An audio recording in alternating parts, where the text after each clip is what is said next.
My name is Nicole. I am a licensed clinician, and we're talking about everyday things that impact our mental health and fitness.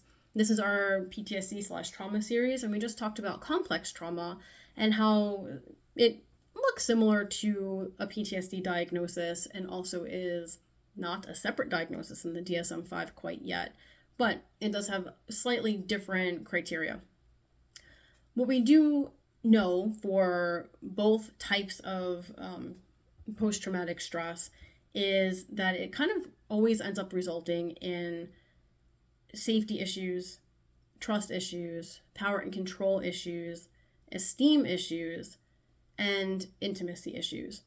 And not every trauma will hit all five of these categories of issues that can be the outcome.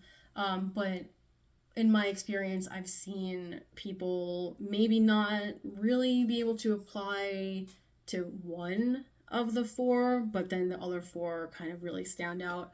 Or, four of them really stand out, and the fifth one is like, oh yeah, like I can see where that would impact that, but it's not like hasn't been as much of an issue. And so if you're wondering what I'm looking down at, it is my handy therapist manual for cognitive processing therapy.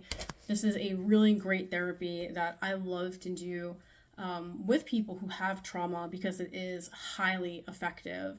And it takes you through challenging some of the thoughts and the automatic thoughts that come from having experienced some traumas. And part of that is to take the PTSD like diagnostic screener test basically before every session, and then you get to kind of see your score go from whatever it started out as and down to whatever it's going to end as, but you can kind of see this downward trend as you're going week by week. This is a manualized therapy. 12 to 15 weeks it usually takes to get through it if people are able to dedicate the time to doing the assignments, the work in between sessions. So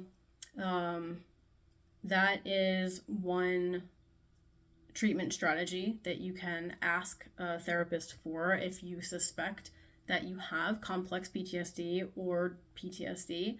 And I would highly encourage you to do that, because from that, like once you kind of get past the